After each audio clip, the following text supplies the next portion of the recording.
Greetings, everyone. This is Yoftahe Gabru from Boston, Massachusetts on the Yoftahe Show. I have a very special guest for you today. Before we start our show, I'm just going to play one media that's going to happen in by Media, and then we'll come back. Dear by Media viewers, we have brought to you our very first online event titled African Women in Business and in Charity, Making a Difference in Society. Strong African women who are pioneers in creating, spearheading, and successfully running their own businesses and charity organization will be coming together virtually to empower one another, share experiences, and discuss ideas out of our first annual event. The date is Saturday, February 13, 2021. Time 7 to 9 p.m. Eastern Standard. Do not miss the special event.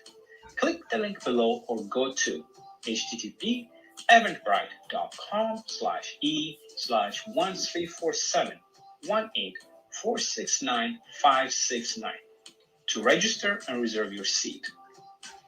Space is limited and will be assigned on first come, first served basis. So make sure that all of you attend. It's February 13. Make sure to get your tickets. It's a very important show that we have to do.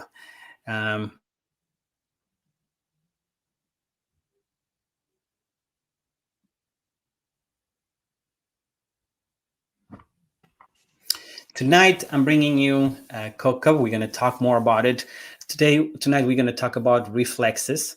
Reflexes that are born, for the kids that we are like in the womb, and then the primitive reflexes appear in infancy, integrated into normal movement patterns as infant develops during the first 6 to 12 months of life, and then they start disappearing or being integrated. And these reflexes are thought to are very needed into our survivals. From kids, when do they learn how to go for the milk? And when they need to be born, they understand how to move with that. So before we get to this, I am really, really pleased, Kokeb, that you have accepted this program. Maybe እንትናችንን መግቢያችንን በአማርኛ እናድርገው ለሰው መግቢያ እንዲሆን አንዳንድ ቋንቋውን በእንግሊዝኛ ስለምናደርግ ፕሪሚቲቭ ሪፍሌክስን ለማስረዳት ሞር በእንግሊዝኛ ይቀላል ስላለች ሰው እንዲረዳ እሱን ነው የምናደርገው ለማለት ነው። ግን ለሌላውን መከታተል እንዲችል አብዛኛውን ፕሮግራም በእንግሊዝኛ ነው የምናደርገው። ስለዚህ በቅድሚያ ይቅርታ እንጠይቃለን ማለት ነው። ኮከብ ይሄንን ጥሪ አክብረሽ ለዮፍታሄ ሾው ስለመጣሽ በጣም አመሰግንሻለሁ። ስለ ራስሽ ትንሽ ብትነግሪን። Okay, my name is Kokeb Girma McDonald. I'm an occupational therapist, and I've been practicing since 2004.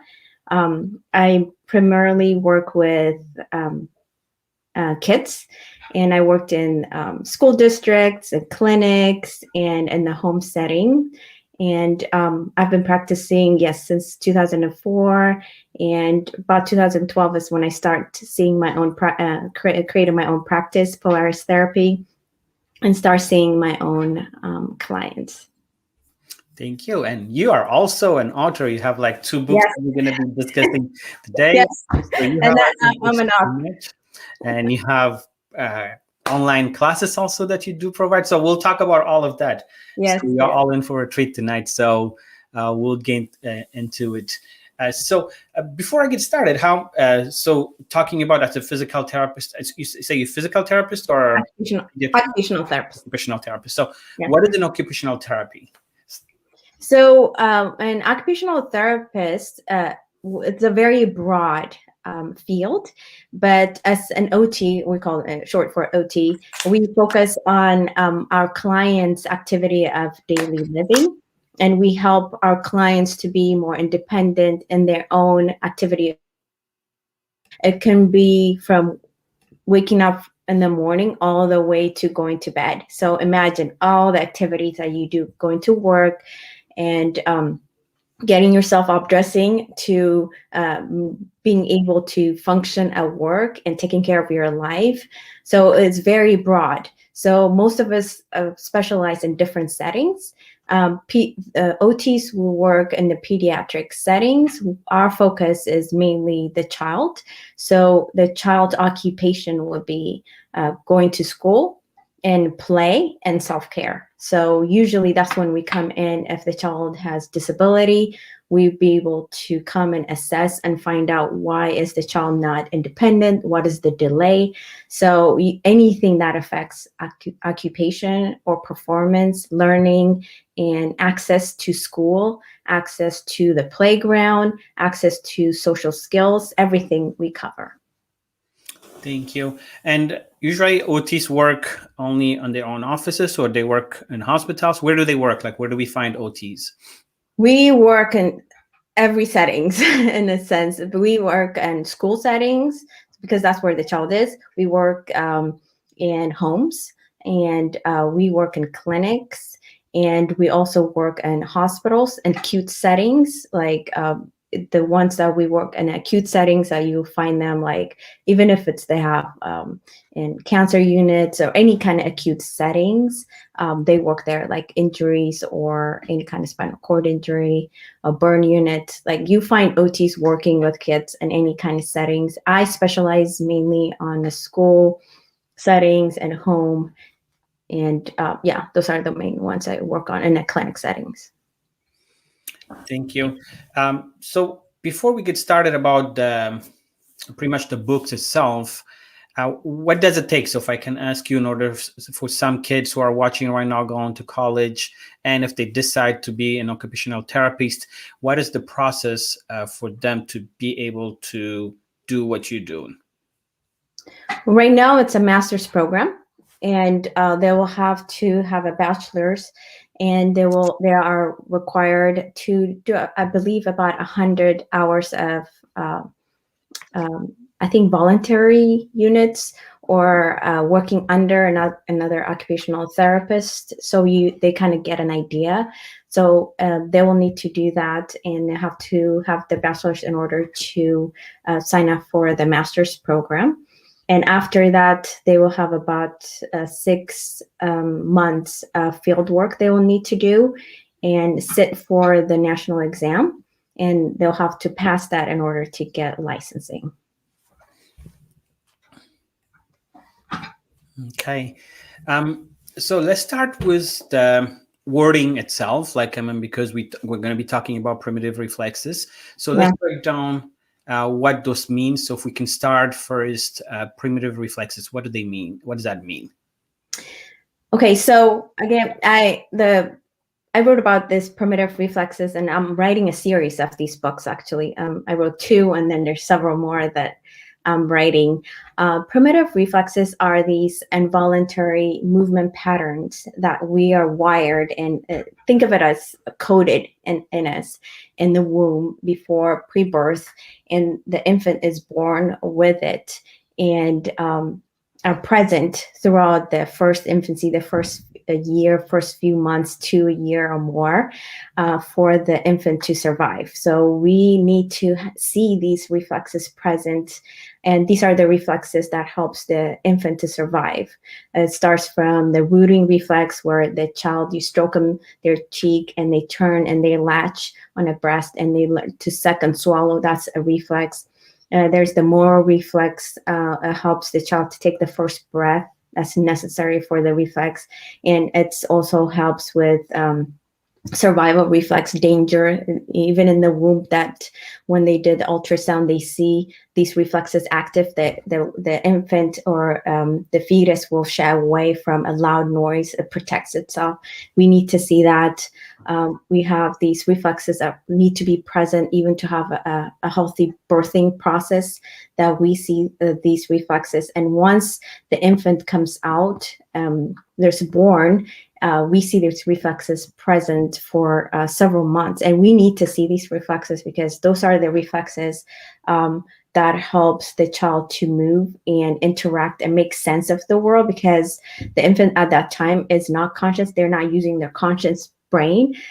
This is more survival, right? So it's coded in our brain and our body. So we need to see these reflexes. So the theory in normal situation, we want these reflexes to become dormant, so more conscious movement will develop. So we definitely want to see them. We need to have them present, and they need to become dormant, so the child starts to become conscious of the environment, learn to perceive and intentionally move. Okay. So for us as parents to be able to understand, as we said, these things are in the womb, and then once you're born, you can see them, and then at some point that they have to disappear. Yeah. So as parents, what signs are we looking for? What they should be first? They should exist there in order for the child to survive. But what are the progresses? What are the for us to be able to observe, or what are the signs? So the first reflex you probably want to see is the rooting reflex, right? So when you stroke the baby, the infant, you want the infant to turn around and start to latch, right? So if you don't see that, if that's a problem, you're going to have a lot of breastfeeding issues. That's necessary. That's probably the first one you're going to notice, because right after they're born, the first thing they need to do is learn to feed. If they don't feed, they're not going to survive.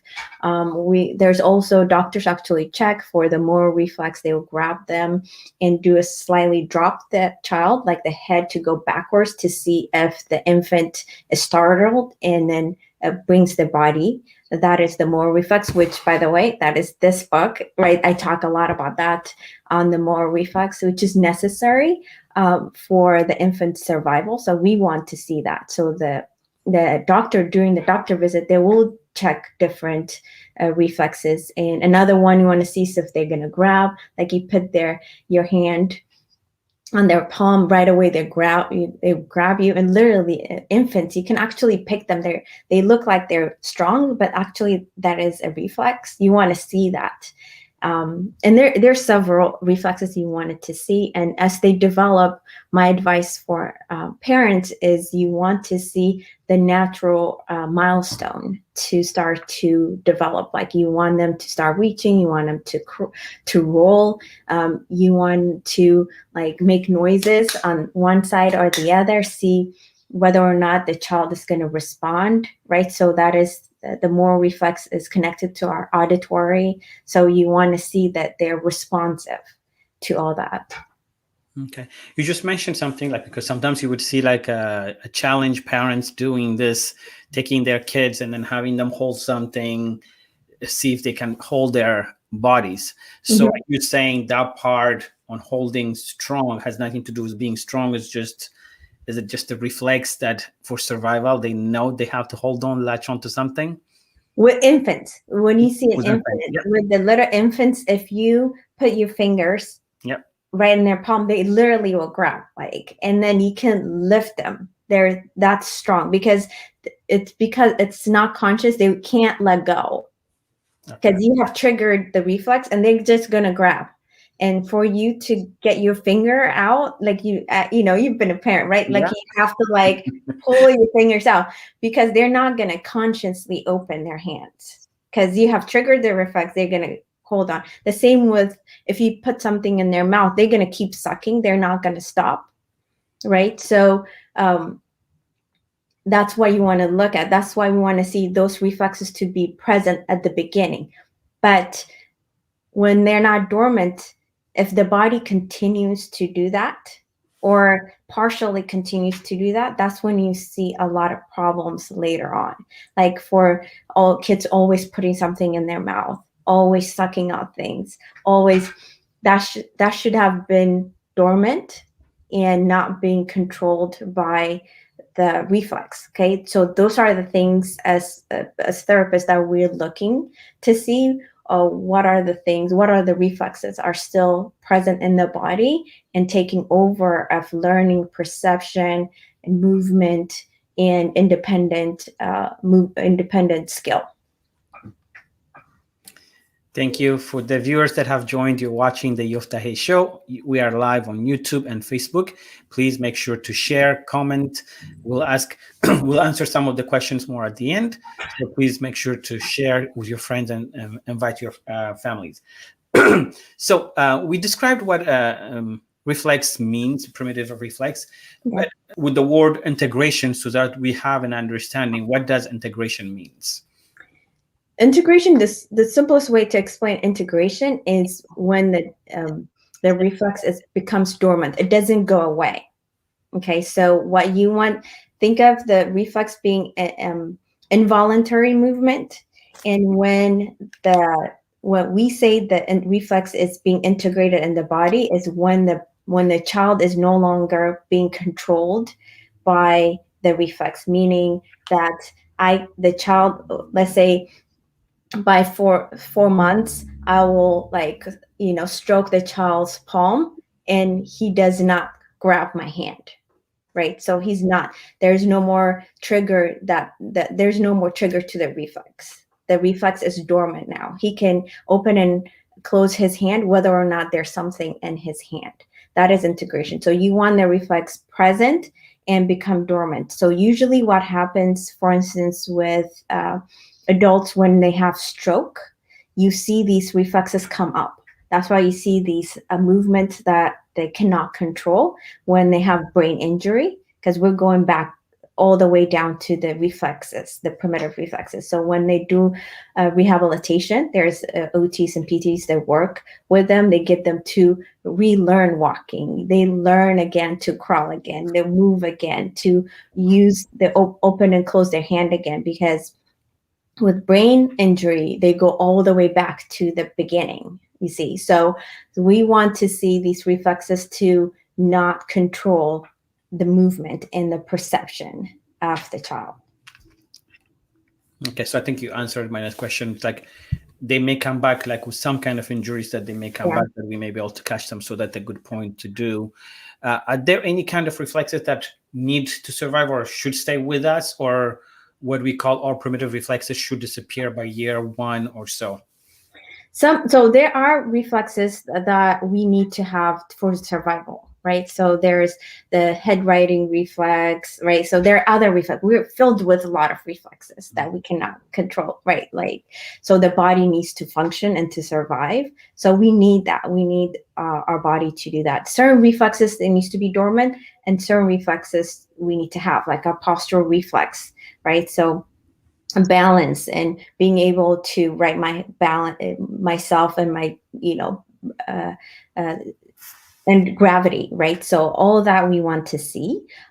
It's just the specific primitive reflexes, that there are certain ones that we want to become dormant, and there are others that we want to see actively present for our survival. Like, for instance, for the more reflex, we want it to be dormant, right? So not be controlled by it, but we do have the starter reflex. Like, we need that.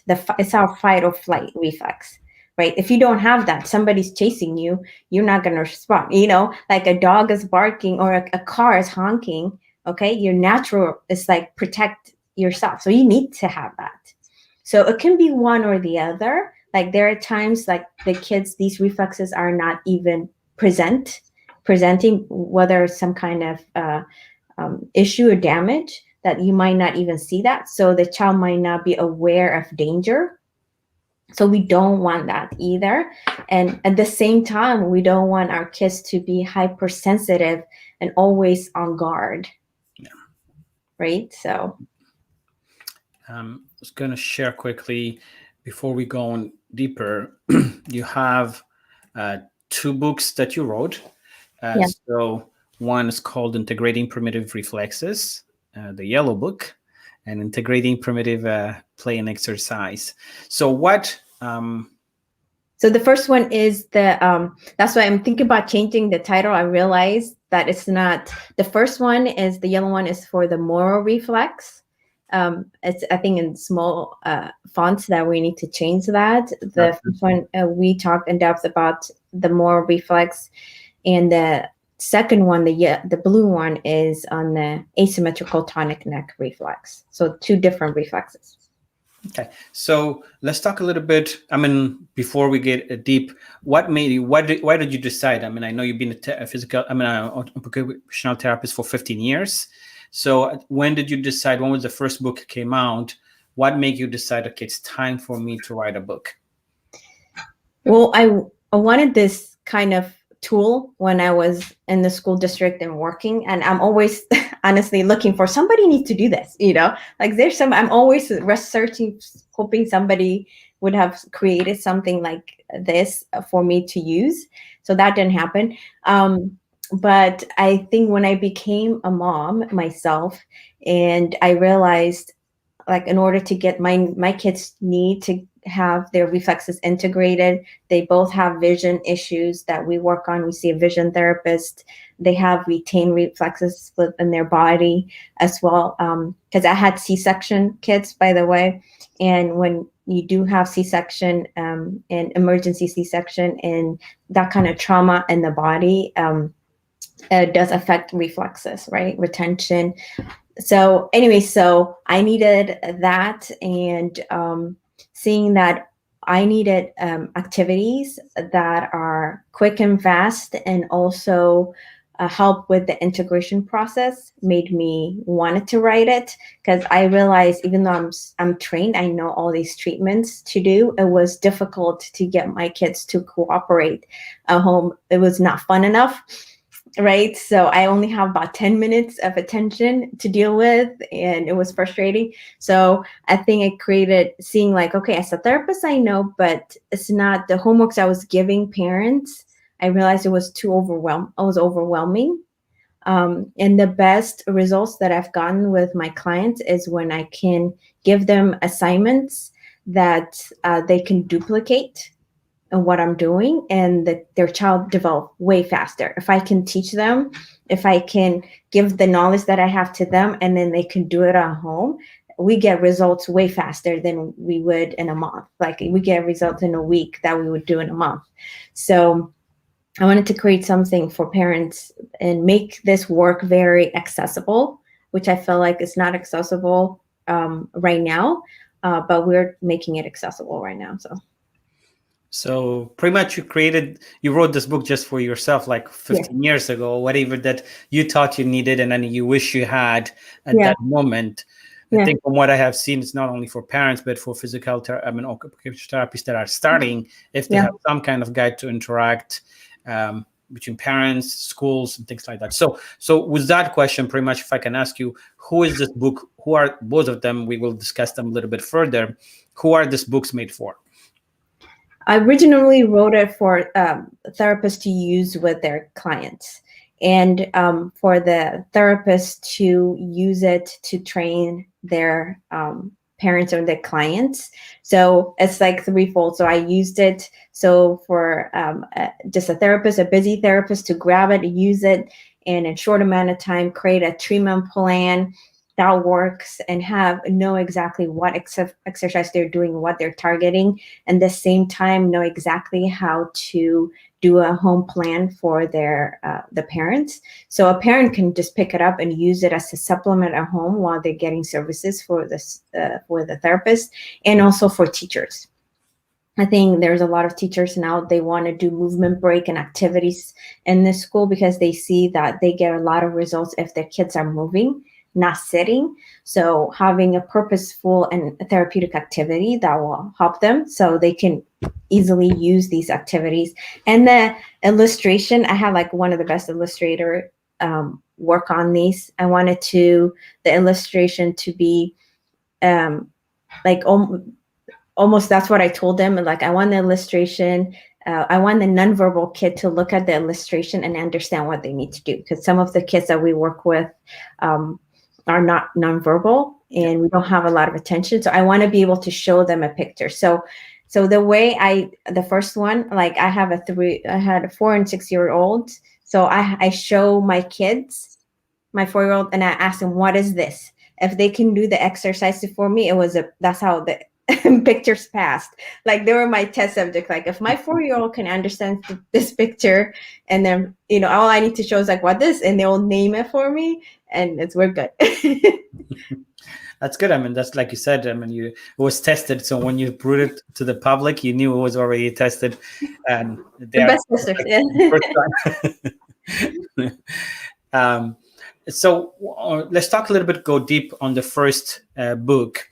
So what did you highlight in the first yellow book that we call about? If you can show us the cover, and then we'll talk about where you can get it on Amazon and everything. So integrating primitive reflex, the yellow book. So tell us the outline. If someone gets that book, what are they going to get from this book? I think what you learn about what the moral book is, the moral reflex is, and the benefits, what it is, and what why you need to see it. And also, I think the most important thing is I have the signs and symptoms laid out. If your child, for instance, children with sensory sensitivity, auditory processing issue, hard time transitioning, kids who are have a lot more tantrums and anxiety, kids who are like, covering their ears a lot and rigid, and transitioning is very difficult. Those kind of kids usually are always on this fight or flight mode all the time. We notice that most of them have the moral reflex still in their body.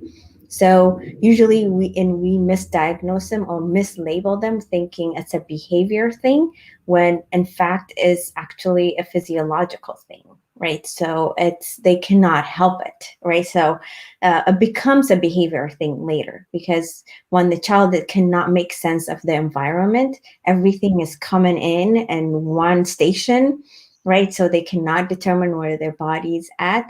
They will react, and anxiety will happen, and they will have behavior issues later. It will be a learned thing. So I would not want to go out. I don't want to transition. These are the kids usually want everything scripted. Like they need to know exactly what needs to happen. There's an anxiety. You can't change their schedule because they have to control. They become almost controlling because the world is unpredictable, right? So, and play will become harder. So you see all these things in their body, but it's this, they didn't really pick it, but that's how their body and their brain is responding to the world, right? So they're always on fight or flight, and high cortisol, right? High cortisol. So you see a lot of health issues. They might get sick a lot, because if you have high cortisol, stress hormone, and you're not going to learn if you're always anxious and the world is not safe. So you see the cycle, right? This one reflex can create other issues, and the next reflex, the next learning will become difficult. And one example to know is primitive reflex are the foundation of our development. So the first thing, okay, so think of as if the foundation is wrong, everything you do is going to be difficult, right? So we have to go back to the foundation and stabilize the foundation before we expect skill to happen. So in the first book, we just kind of briefly will go through what those symptoms look like, and a quick checklist for you to see, okay, where does my kid land in this? It's a very objective checklist, and you can look through that. And then right after that, really, I don't spend that much long, because right after that, the head knowledge is not going to help you much. You need practical, right? What do I do? That's what I say. I was like, great, now I know that. Well, then what? So I have like a ton of exercises, about 30 something exercises you can implement, try out. You don't have to do all the exercises. Just find something that you child would like if you're overwhelmed, but definitely talk to your therapist and work with your therapist. Thank you. So we'll go in detail, like a little bit, some of the exercise that you can show us that and there. But before we do that, this is the Yoftahe Show. For the people who are watching, thank you for being here. Please make sure to share and invite your friends and family. This is a learning lesson. We're talking today about primitive reflexes, when they should be pretty much diminished and disappear at a certain age, so that, or when we should have therapists be involved in order to help our kids involved. So for me, I have one of my kids has autism, and then you just mentioned earlier, if he does hear something that he does have he covers his ears, he's very sensitive to certain kind of sounds. So when he does that, does that mean he did not lose some of the reflexes, or what is that? What does that mean whenever I see something like that? So he's not, think of it that when what you want in the brain to do is to get information, right? So get information, perceive it, and respond appropriately to the world, right? So to the environment. So when we see as therapists, what we do as an OTs and PTs and other specialists, what we do is we observe the child and to see how the child responds to the world. Okay, when he gets this kind of stimuli, how does he respond? So that tells us something about the child. I'm like, it's too much. He's having a hard time processing it. It's coming in too much. Or touch, right? So we cannot handle certain touch. So some kids cannot wear certain clothes or can't sit still. That's reflex. So we find out that there's specific reflex that affects kids, like always fidgeting. They're always slouching. And that's a different reflex effects, triggered by head movement. Their reflexes are triggered. The motor reflex triggers, auditory, right? What he hears. So all those things, pretty much, in my opinion, pretty much all the kids who are developmental and autism spectrum, ADHD, or dyslexia, all those developmental delays and learning challenges, they have certain reflexes still retained in their body and taken over. So they cannot consciously and be able to respond to these stimuli. So the best way to treat that or have part of the treatment be included is to find out what these reflexes to target and get the brain to integrate and not be controlled by these reflexes. Okay, thank you. So now let's go to your second book before we describe some of the exercises. So what are you, I think on the second one, you have the Tony Connect Reflex, ATNR, I think. So if you can tell us a little bit, what did you describe? What is it, the main thing that you shared on your second book? So the ATNR and the third book coming out, the STNR, both of them affects learning. Okay, especially kids with movement issues. They have reading difficulties. They'll have kids with dyslexia, for instance. They'll have a hard time, cannot track. If you have them like hold a pencil, even track their eyes, you will see their eyes and not being able to track, not be able to pass the midline. You see that with the way their gait, not being able to coordinate the right and left side of their body. And if you cannot coordinate the right and left side of the body, learning is going to be really difficult, right? So and spelling sometimes will be difficult. Speech, both actually, a lot of reflexes affect speech as well. But reading will become difficult for them. Not only tracking, but also sounding out will become difficult for them, or as well. And a whole lot of other issues, like we see fine motor issues in writing, but mainly in learning. So the ATNR with school age kids, I always recommend, and I always work on the ATNR. ATNR, STNR, we definitely have to work on that because they affect hearing, auditory, and vision, and all. What do we do for learning? It's a lot of reading, a lot of comprehending, listening, right, movement. So we have to deal with that. Okay. Let me get to, so if we can, I know you do have some video that you want to share quickly. So let's go a little bit deeper to understand what do the exercise look like. And then if you can just describe a little bit, and then we will ask some question based on what information you share with us. So please go ahead, and if you start sharing. Okay, let me share with you.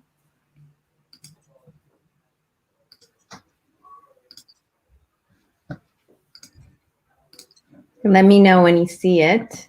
Yep, I see it. We see it. Okay. So, so before start, I just want you to understand each reflex has a trigger, okay, a trigger and a motor response, right? So this reflex is for the ATNR as just one of the exercise. This reflex is the exercise for the ATNR. So the reflex is triggered when the head is turned to the right or to the left.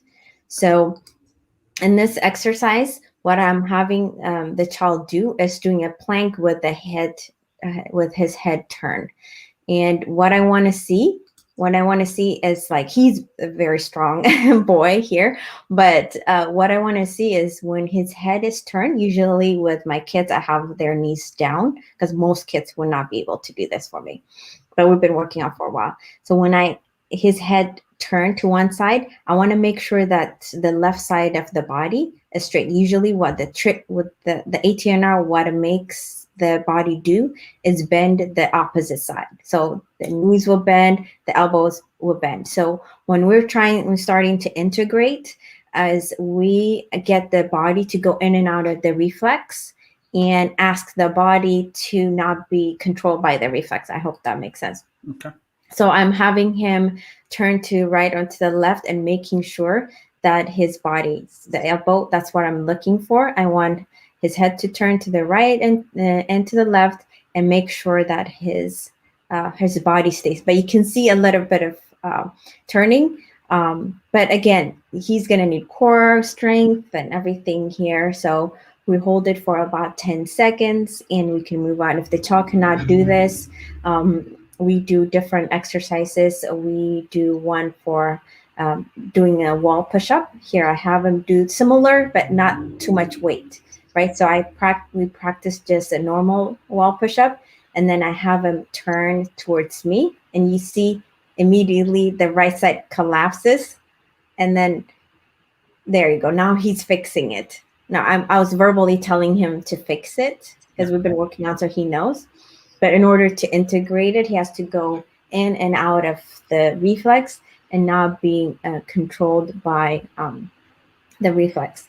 And another one you can do is push up with the head turns with on the knees. Again, we're looking at the same thing. We're triggering the reflex by the head turn, right? So if they can do a full push up, and then I'm having him go in and out. So here I will look for his elbows being equal. So we wanted to see if both sides are working together equally and how he's doing. So this is just one of the exercises you can do. And the book has about 30 or so exercises you can do, different way of triggering the reflex and having the child to work on it and repeat. It takes about if you have like 5 to 10 minutes and you do this, you start to see results. Okay, so pretty much to describe what you just did right now, so it's not testing for strength, it's just more things that, like you said, where it collapses, where it's bending, that you're looking for. Yes, so it's not strength. Yeah, so if that doesn't happen, or what is there a degree of severity or whatever? So how do you measure it? It's from good to worse type kind of situation. How do you measure that? I in my program, we break it down and to kind of realize, okay, what kind of as therapists we say the level of assistant, right? So there is maximum assistant to independent. So your child, maybe when you first start with them, they might not even do any of the exercises, right? Like they need maximum amount of level of assistance. They might need you physically holding them, physically positioning them, physically positioning the head, and holding the elbow. That sometimes I start there, holding the elbow and we're counting, because what I'm doing is I'm connecting to the brain. I want the brain to get used to this movement coming in and out of it. So we may be starting there. That's like maximum assistant, right? We may be doing that repetitive, like for like 7 whatever sessions. And what I do is I reduce the level of assistance that I give the child. So there's the physical assistant, verbal cues, visual cues. I give like maximum to all the way to independent. And next time I'll show them like a picture, like, okay, do this exercise. I want them to be able to do that. So it really depends on the child you're working with. but not to feel discouraged that, oh, my child cannot do that. You can actually do a passive exercise with a child in order to help the brain to connect. So remember, we're not working with the conscious brain when we're working with, first of all, when working with the reflexes, because it's passing the conscious brain, the frontal lobe. It's going to the it's going to a different cycle, right? So we don't have to, focus on the conscious brain of saying like, okay, do this, and the child's going to do it. It's not going to happen that way, right? So this is the primitive reflexes, and they won't be able to control it. So if your child is in the passive stage, like maximum assistant, I will encourage to do a lot of hand over hand, repetition, repetition, repetition. That's why you need like a lot of repetition. And it doesn't have to be a long repetition. It can be like 5 minutes or 10 minutes. Okay. So like you said, I mean, at the beginning, you said this could be for parents, teachers, and therapists, type of thing. So as parents, there are a lot of things that we may miss, or we may just say it's just part of growing up, or whatever, that is not able to catch it. So what advice do you usually give for parents? Because so that the earlier we catch certain things, the sooner that we get treatment, and we may be able to address those things as we go. So what are the things that parents should do right now, especially who have like a younger kids? What kind of advice do you have for them to be able to observe it? Because if they don't observe it, they're not going to seek that assistance. And especially most of the time, those kind of kids are mainly with parents, so they don't get to see. Maybe some of them may end up going to daycare, but it's mainly if they're parents might miss it, and then may not be seen until later time. So what kind of advice do you have for parents right now who are watching at home? What kind of exercise, like you said, what should they do in order to observe at least some of the things to catch them early? So what I advise the most, and the easiest one, is to make sure that your child went through the developmental milestone. Did your child, as far as you can go back and look to see if you remember, it doesn't have to be like precise, but to see like, did your child sit independently? Did your child reach? Did your child roll? Did he roll back and forth in both directions? Did he go on all fours and rock? Like all those universally similar movement patterns that are coded in us, and we want our kids to see. That is actually how naturally these reflexes are supposed to integrate in the body. You see babies like always reaching, always kicking. That is their brain integrating movement. And then the child gets to the point like he is intentionally grabbing. So we want to see crawling, we want to see rolling, we want to see rocking, we want to see reaching. So a lot of play and movement. Like they need to have a lot of opportunity to move. If by any chance your child had difficulty or have a funny crawl, right, or skipped crawling altogether, sitting, or took them a long time to walk or stand up, if you have seen that, that means the reflex integrated way later or partially integrated. Okay, so if that's the case, the best way to do is to just go back and start to do those movements. We do a lot of crawling in session, because we're trying. The best way to integrate is the natural process. Okay, so nobody's going to come up with this fancy thing that nature didn't already create. Okay, so it's really basic to the nature. So if we're just going back and making sure the brain receives the natural process how it was supposed to get it, and that's what our intention is, like giving the brain the same movement pattern again. And that's what I will advise. I'll advise to look into the milestone, and if the child missed one or two, even skipped altogether. Most of our kids, let's say with ADHD, you see here the parents like, oh yeah, my kid got up and ran, and it's cute or funny or something when they were little, but then we see problem later on, right? So the brain actually needs all that for both part of the brain to communicate and integrate. Thank you. This kind of situation, when we do take our kids for physical at the primary doctor or pediatrician, this something that the primary doctor observe and try to catch, or is it more So is it cut, or is it something part of the physical when we have our kids at their pediatrician? Unfortunately, no, because it's assumed that these reflexes are integrated.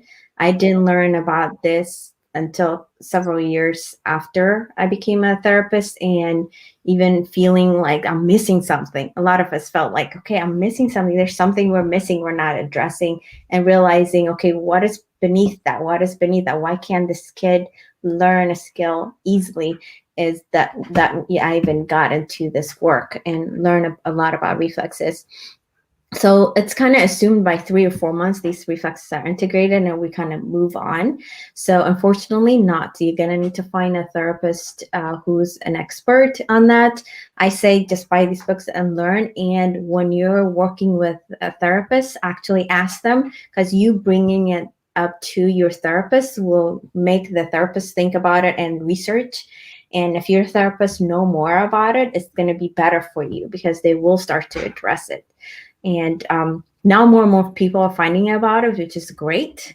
But even a lot of, you're in my group, so you can see more therapists practicing for years and years just finding about this, because we were not taught, right? So we assumed, but just like science, we're always learning. Yes. So you just made me think, like, I just had my physical a week ago, and some of the things that they do it on your knees. Are they looking, what are those? Like the kind of reflexes the doctor is looking for when they do, and bring like a little kind of hammer, and then they start tapping, and then they those are different. Yeah, so those are different reflexes. So different reflexes. So yeah. So those are the kind of things we talk. Okay. So let me go back to, let me share quickly again.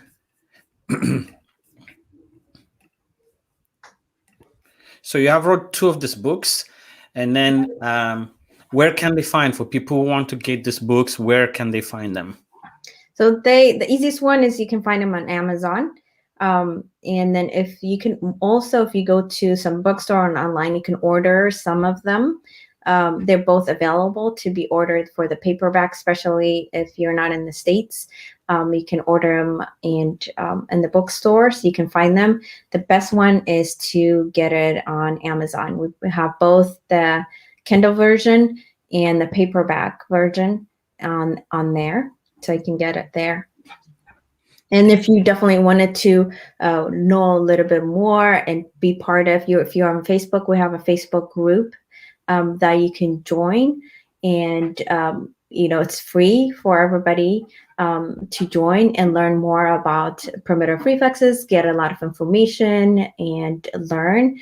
Mainly, I have a program that I'm running right now that I train and help with treatment planning for therapists. I train therapists and work with their company, with their clinic, and coach them through their clinical decisions, and do problem solving, and work with them at the end too. So if you're a therapist, you want to expand that part of your treatment tool, you can definitely connect with me as well. Thank you very much, Kokeb. You provided a lot of information for us today, and then in order to connect with you, we will upload a link at the end where they can reach you. So before we get into the end of the program, I just wanted to share something quickly, and then I will ask you for pretty much a closing statement on what parents should be looking at, because it's so overwhelming as parents. There are so many things that we have to get through. Yes. You talked about that you presented it like in 10 to 15 minutes, so we will talk a little bit more about that. Okay. As we come up to, this is February being the Black History Month. Next Wednesday, I'm going to be bringing you a show. Mr. Holton Buck, an industry leader who has made over $100 million in his career, and he has helped over 45 people to become millionaires. And we always talk about racism or what do hold us back, but there are people who are able to make it in America by finding the right mindset, by building the right mindset on how to build wealth in America. So there's this book is, the program is titled How to Close the Racial Wealth Gap for next week, Wednesday, 8 p.m. Eastern Time. Please don't miss, especially have your kids from 15-year-old and older to participate, because we always open the news and all we hear all the time is like, as Black people, what we can and cannot do. But there are different ways by setting the right mindset, how we can fight. It doesn't mean racism doesn't exist, but there are different kind of mindset that we can build in order to help our kids achieve the racial, the wealth gap, and then be able to be successful in America. So don't miss out on next Wednesday. It's going to be a very interesting conversation from someone called Mr. Bags, who had made over $100 million in his business. So coming back to you once again, I do appreciate you for being here. I'm learning a lot from your channels. You're offering a lot of time. You're offering a lot of free services, even on YouTube. On Facebook. And your books are like the way you described it, coming into Yoftahe Show and then just giving us a little bit so that for parents understand and are able to help their kids early enough so that some of the reflexes don't stay too long and then cause, like you said, down the road more issues. So once again, I thank you. So we're coming in at the end of the program. What kind of closing statement would you have? I know we touched up a lot of things, but if you wanted to summarize it and share it with the public. I think one advice I'll give parents and encouragement is you're actually doing a lot already. And one thing I tell parents is, and just in your day-to-day schedule activities already, you do so much. There is what we call therapeutic. So what you really need is someone who can help you. The therapist that you pick just can guide you which one to focus on. You're waking up and let's say you're doing the oral activities or the movement and taking your kids to the park, moving them and just playing with them. You're getting so much already and you're doing so much. And I don't want parents to feel, when I wrote this book, I didn't want the parents to feel overwhelmed. I actually trying to make it simpler, because I even have games and extracurricular activity that they can pick, which helps integration. So just to let you know that you're already doing a lot just by being present with the child already. But when you do find your therapist, and knowing exactly what to look for will save you time, energy, and money. So that's why you want to make sure that when you're working with your therapist, just ask specifically, hey, can you check my kids' retain reflexes? I've heard something about primitive reflexes. You can start there, and not only you'll help your therapist know more about it, and they will actually research for it, but also will help your kids. And all you need to do is, if you have 5 and 10 minutes a day of exercises, specific exercises you can do with your kid, you'll make a difference. And I'm a mom as well, even though I feel like I'm knowledgeable about these things. Getting my kid to do it, it's hard. So I totally understand. So don't feel overwhelmed. Okay. Thank you. I know you mentioned to me while we were talking that this is something that you want to take back to Ethiopia and then be able to help. So there's some vision that you have. So tell us a little bit about that. No, you're gonna make me talk about it in public now. There you go. That's right. It's gonna be real. Mm-hmm. I think this is how we make it a statement, and then now you cannot go back. So I know. So my hope is right now I'm building a program that I'm training therapists here, and creating the program here and creating these books here. Specifically for therapists to use it, and then them going and working and helping the parents and the kids. I'm hoping that it will get to the point that even therapists or in Ethiopia, or who wants to be occupational therapists, who have the heart for working with kids, and the mindset, the heart, and the skill and the talent to work with kids and want to learn. Those are the people that I would like to work with, that they can be part of the program. and they can get educated, and if they have their own practice they want to run and create, and I would love to coach them so that they can go and work with our Ethiopian population, their kids. When I went there, we didn't have, I didn't see a lot of occupational therapists there. There's not a lot of knowledge yet and how to do some exercises and treatment. So this would be like a really great way of gap for an idea that I have, that it would be really cool if we can send it back from here. So definitely you need someone who loves working with kids. I love working with kids. It's not something you do just to do. Like, you need to have a heart. You need to be playful. You need to love kids. And but if we find people who actually want to learn that, this will be a great way to do it. Thank you. Marta is asking what are the title of the books. As you can see, Marta, one is the yellow and then the blue, Integrating Primitive Reflexes, and then Integrating Play and Exercise. So both of them are available on Amazon.